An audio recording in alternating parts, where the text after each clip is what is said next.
Okay, I'm making this strictly to play around with Premiere on Photoshop, the Adobe stuff, so I'm just going to read something real quick. Not me.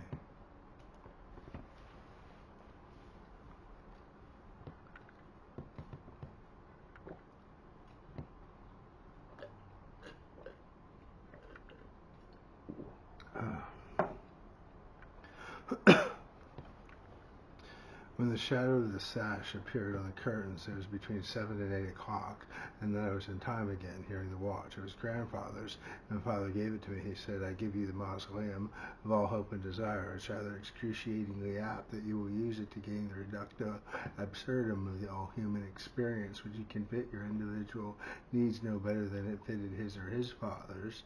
I give it to you not that you might remember time, but that you might forget it now and then for a moment and not spend all your breath trying to conquer it.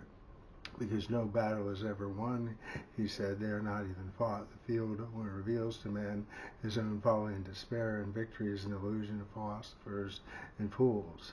It was propped against the collar box, and I lay listening to it, hearing that is, I don't suppose anyone ever deliberately listens to a watch or clock.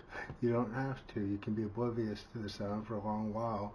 Then a second of ticking can create in the mind unbroken the long diminishing period of time you didn't hear. Like Father said, down the long, lonely light rays you might see Jesus walking, like in the good St. Francis that said, little sister, death had never had a sister. Through the wall I heard Chev's bright springs, and his slippers hit the floor hissing. I went up and got to the dresser and slid my hand along it and touched the watch and turned it face down and went back to bed. At the shadow of the sash was still there, and I learned to tell almost to the minutes I'd have to turn my back to it, fearing the eyes of the animals used to have in the back of their heads when I was on top itching. It's always the idle habits which you acquire which you will regret. Father said that the Christ was not crucified.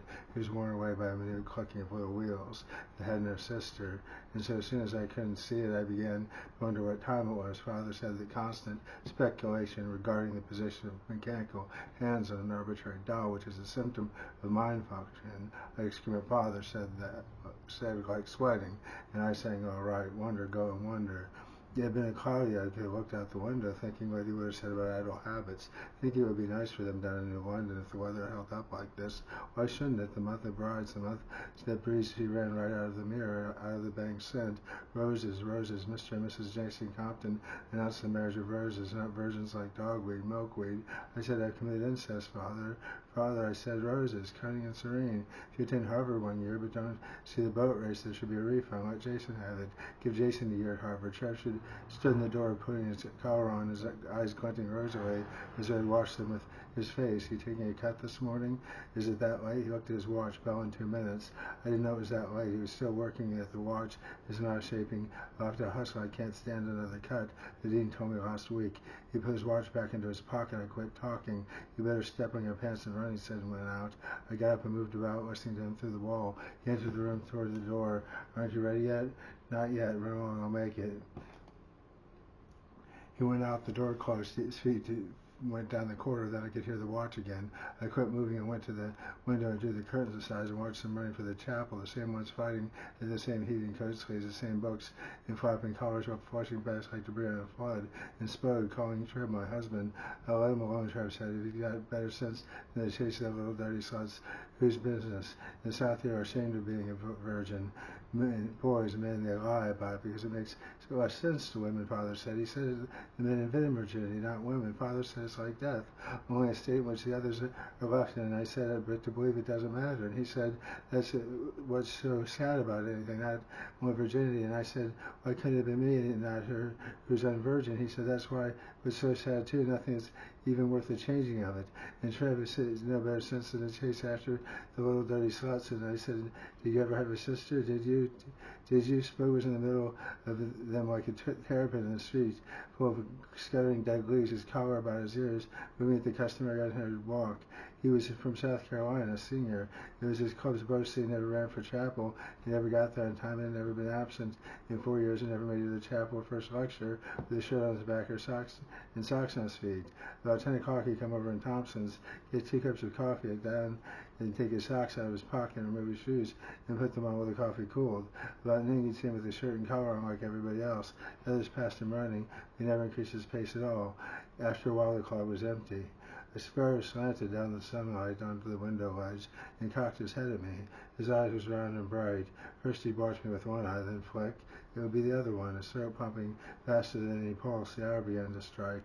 The sparrow quit flapping, swatting eyes, and watched me steadily with the same one until the chime ceased, as if he were listening too. Then he flicked off the ledge and was gone. It was a while before the last stroke ceased vibrating. It stayed in the air, more heard than felt for a long time, like all the bells that ever rang, still ringing in the long, dying light rays of Jesus and St. Francis, thinking about his sister, because if it were just to hell, if that were all of it.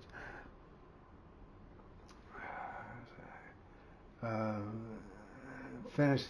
If things finished themselves, no one else had heard me. If I could just have done something so dreadful that they would have fled hell except us. I have committed incest, I said, Father. It was not Dalton Ames. And when he put Dalton Ames, when he put a pistol in my hand, I didn't. That's why I didn't. He wouldn't have been there, and she would, and I would. Dalton Ames. If we could have just done something so dreadful, and Father, and that's too sad too. People cannot do anything that dreadful. They cannot do anything very dreadful at all. They cannot even remember tomorrow what seemed dreadful today. And I said, you can shirk all things. And he said, how can you? I looked down and see my murmuring bones and deep in the water like wind, the wind on the roof. And after a long time, they cannot distinguish between bones and the lonely envelope sand until the day when he says, rise only flat iron come floating up. If you don't realize anything will help you, religion, pride, nothing. It's when you realize that you don't need any aid. Dalton Ames. If I could have been his mother lying in the open body, lifted, laughing, holding his father with my hand, refraining, seeing, watching him die before he lived. 1 minute she was standing in the floor, and I went to the dresser and took up the watch, which was face down still. I tapped the crystal in the corner of the dresser and caught the fragments of glass in my hand and put them in the ashtray and twisted the hands off and put them back in the tray.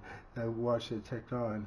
I turned the face up, the blank dial with little wheels clicking behind it, then not knowing any better. Jesus walking on Galilee with Washington, not telling lies. Father brought back with a watch charm from the St. Louis Fair to Jason, a tiny opera glass in which you squinted with one eye and saw a skyscraper, a Ferris wheel all spidery, Niagara Falls on a pinhead. There was a red smear on the dial, and when I saw my thumb began to smart, I put the watch down and went into Shred's room and got the iodine and painted the cut. I cleaned the rest of the glass out with the rim and the towel. Okay, so I got it's William Faulkner, incidentally. The Sound of the Fury, the start of chapter 2. Some people say it's impossible to read, as you can